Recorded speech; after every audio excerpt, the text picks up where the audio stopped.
Hey everyone! This is a quick reminder to subscribe and hit that like button. It lets me know that you are enjoying my content. Also, feel free to drop your suggestions for future stories in the comments below. Thank you for listening, and let's dive right in. Oh, hi! You must be the new news broadcaster, right? The woman standing before me was already grinning like she knew me. Her blonde hair was tied back in a neat ponytail, headset resting around her neck. She was dressed professionally, dark slacks, crisp blouse, but there was something slightly off about her energy. Too cheerful, too eager. "I'm Stephanie, your co-worker. Come on, I'll show you around." She waved me inside before I could even get a word out. The station was quiet, too quiet. No staff, no background chatter, no technicians adjusting cameras or fixing lights. Just the sterile hum of fluorescent lighting and the distant whir of a server cooling fan. Stephanie marched forward like none of this was unusual. "I'm really glad someone new finally joined us," she said over her shoulder. "It's been kinda lonely working alone." I hesitated in the doorway. "Alone? You mean, no crew?" I asked. "Yup, just me." She didn't seem embarrassed about it. If anything, she sounded proud. "I do everything. Turn on the cameras, adjust the lights, go live by myself. A bit strange, but hey, small towns make do with what we've got." I glanced at the newsroom setup, the desk, the screens, the teleprompter, the empty control booth. Stephanie finally stopped in front of the anchor desk, leaning against it casually. "Before I show you around, I wanted to tell you about the rules you have to follow. I know, they might seem a bit strange, but trust me. You want to follow them." I frowned. "Rules?" She nodded, already counting off on her fingers. "Rule number 1. Always air the weather segment at exactly 9:03 p.m. Rule number 2. Never cut the broadcast early. Rule number 3. Always keep the news desk clock set to 6 a.m. Rule number 4. Never show the same person twice in a single broadcast. Rule number 5. Don't mention the town's name." She clapped her hands together. "And that's it? Follow these, and you should be fine." I raised an eyebrow. "That's oddly specific." Stephanie chuckled, brushing off my skepticism. "I get it, I do. But you'll see soon enough. This town isn't like other towns." I studied her face. She was still smiling, but there was a tension there now, something carefully tucked behind her cheery expression. "The people here," she continued, voice quieter now, "aren't like other people." A silence stretched between us. The newsroom felt colder all of a sudden. Stephanie exhaled, pushing off the desk and clapping me on the shoulder, her grin returning. "All right. That's enough of the heavy stuff for now. Let's get you settled in. You're gonna love it here." She walked ahead, already launching into a new conversation. I followed, but as I did, my eyes flickered toward the newsroom's clock. It read 6 a.m. I blinked. It wasn't moving. I opened my mouth to say something, but then I saw the way Stephanie glanced back at me. Just for a second, like she was checking to see if I'd noticed. And then she smiled again. "Come on," she said. "Let me show you how things work around here." I didn't say a word, I just followed. The studio lights hummed softly overhead, casting a warm glow across the news desk. The cameras were positioned, the teleprompter loaded, and Stephanie sat beside me, cool and composed like she'd done this 1,000 times before. "All right," she said, adjusting her headset. "Ready for your first broadcast?" I forced a nod. Something about the station still felt wrong. There was no crew, no floor manager, no one in the control room adjusting levels or giving us cues. Just me and Stephanie, sitting behind the desk, waiting for the countdown. "Don't worry," she added with a grin. "You'll do great." I swallowed the lump in my throat and focused on the script. 5, 4, 3, 2. The red light on the camera blinked on. "Good evening, and welcome to tonight's broadcast." The words came naturally enough. I eased into the rhythm, reading through the latest town updates. Missing pet reports, a new bakery opening, a minor car accident near the diner. Everything seemed normal, until I saw the clock on the teleprompter. 9:02 p.m. Next to me, Stephanie stiffened. I kept reading, but I could feel her growing tense.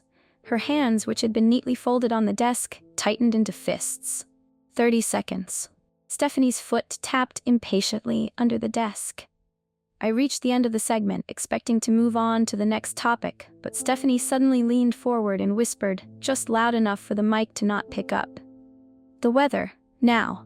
I hesitated. 10 seconds. A bead of sweat rolled down Stephanie's temple. 5 seconds. She turned to me, her eyes wide, urgent.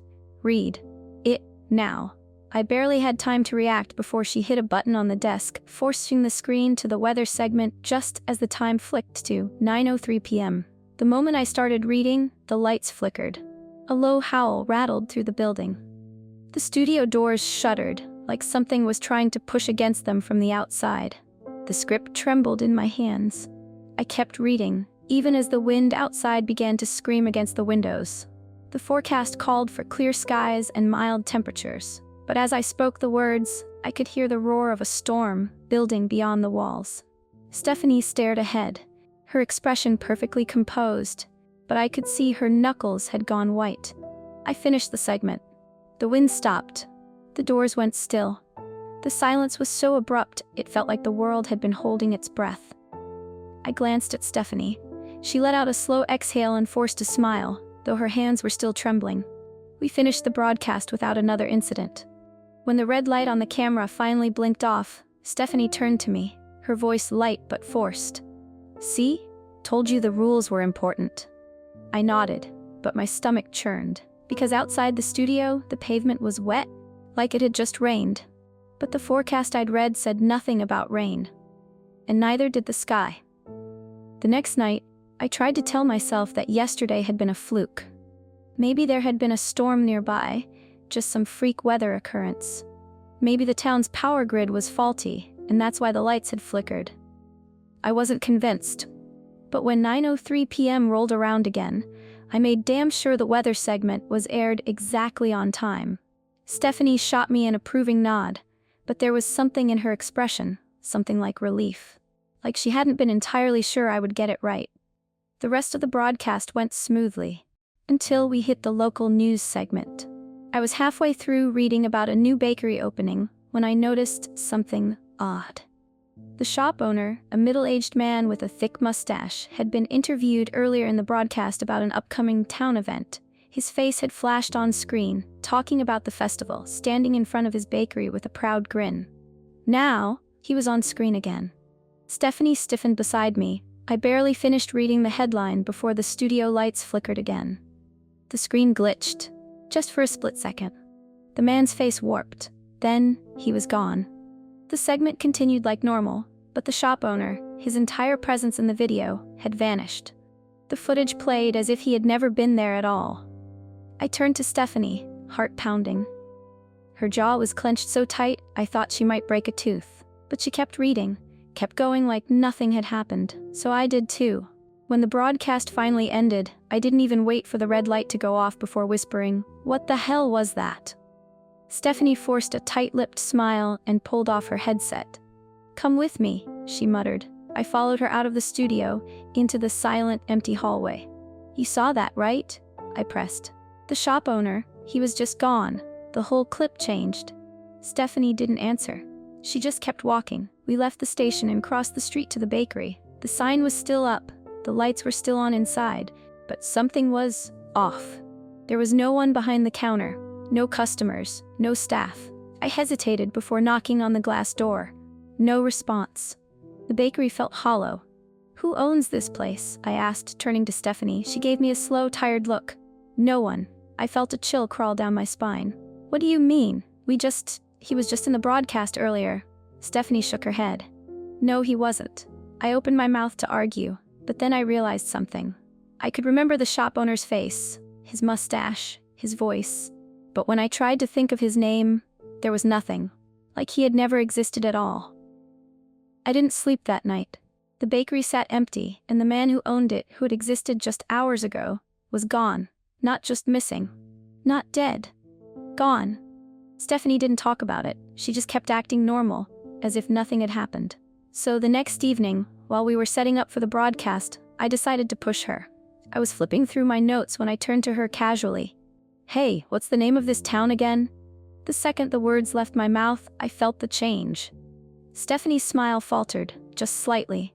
The air in the studio grew heavier, like the walls had leaned in closer. She let out a small, nervous laugh. "What do you mean?" "I mean the town. I feel stupid, but I don't actually remember what it's called." I forced a chuckle, trying to play it off. Like, how do I tell my friends where I moved? Stephanie's smile didn't reach her eyes. You don't. I waited for her to explain. She didn't. I tried to remember it myself. The town's name. I had seen it before, hadn't I? On road signs, on official paperwork when I took this job. But when I tried to focus on it, something pushed back. A deep, nauseating sensation, like my brain had hit a wall. My vision blurred. For half a second, I felt like I was somewhere else. The air in the studio twisted. The shadows stretched, the ceiling felt too high, the floor too soft. Then it was gone. Stephanie was watching me closely. We hate it, don't we? She murmured. My mouth felt dry. Hate what? The town's name. I swallowed hard. But does it even have a name? Stephanie opened her mouth, then stopped. She frowned. She looked down at her hands as if she had forgotten what she was doing. For a moment, her entire expression was blank. Then, in a sudden snap, she brightened again. So, are you ready for tonight's show? She chirped. I think you're really getting the hang of things. I just stared at her. Something had shifted. Something had changed. I couldn't remember what we had just been talking about, but deep in my gut, I knew it was something important. Something I wasn't supposed to ask. I started watching the townspeople more closely. At first, I told myself I was being paranoid, that I was just shaken up from what had happened with the shop owner. But the more I paid attention, the more I noticed things that weren't right. People repeated themselves, not like a normal conversation loop, exactly the same words, tone, and movements. I was at the diner one morning when the waitress poured my coffee and said, "You're new around here, huh?" I nodded. She smiled. Well, welcome. You'll love it here. I asked for the check, got up to leave, then realized I'd forgotten my pen. When I went back inside, she was talking to another customer. You're new around here, huh? Same pitch, same inflection, same smile. It wasn't just her. I saw a man at the gas station laugh at nothing while filling his tank. A woman at the grocery store stared at a can of soup for an entire 5 minutes without moving. And then there was the clock. The news desk clock. It was always 6 a.m. I knew it wasn't, of course. The broadcasts aired at night, but the clock never moved. Every time I glanced at it, my stomach twisted. I asked Stephanie about it once, trying to keep my voice light. Why don't we fix the clock? It's stuck. She stopped what she was doing and gave me a look. Not anger, not even fear, just warning. It's not stuck, she said quietly. I waited for her to explain. She didn't. That night, we messed up. The broadcast was running ahead of schedule. We got through the segments too fast, and by the time we reached the closing remarks, we still had a few minutes left. Stephanie hesitated, just for a second. Then she made the call. Ended early. The moment the screen faded to black, the lights flickered violently, the power cut out. Then, I woke up, in my bed, the same morning. At first, I thought it was just a dream, but when I got to the station, everything was exactly the same. The scripts, the headlines, even Stephanie's words as she greeted me. I stared at her, heart pounding. We did this already, I whispered. She didn't react, just smiled. Like she didn't remember. Maybe she was pretending she didn't. I swallowed hard, because if she was pretending, it meant she had been through this before. I didn't fight it at first. Maybe I was in shock. Maybe I was just too afraid to push back, but I went along with the loop like nothing was wrong. I read the same script. I followed the same rules. I let Stephanie smile at me like she hadn't already said the same words the day before. But by the third repeat, I couldn't take it anymore. I waited until we were live on air. I stared directly into the camera, my heart hammering in my chest, and deliberately paused. Stephanie's breath hitched beside me. Don't, she whispered. I kept my expression calm, my fingers tightening under the desk. I didn't even know what I was going to do next, until my eyes flicked toward the news desk clock. 6 a.m. It was always 6 a.m. That was when I made my decision. I turned back toward the camera, and without hesitation, reached forward. I grabbed the clock, and I changed the time. 6:01 a.m. The studio erupted. The lights exploded in a shower of sparks. The walls trembled. I heard a screeching, twisting sound from deep within the building, something shifting, breaking, furious. Stephanie's scream cut through the chaos. She lunged at me, grabbing my wrist in an iron grip. You don't understand, she gasped. You're making it worse. Then tell me, I shot back. Tell me what the hell is going on? Her face twisted, not in anger but in fear. I expected her to fight me, to force the clock back, to do anything but what she did next. She let go and she whispered, "We're not real." I froze. "The town," she said, barely audible over the chaos around us.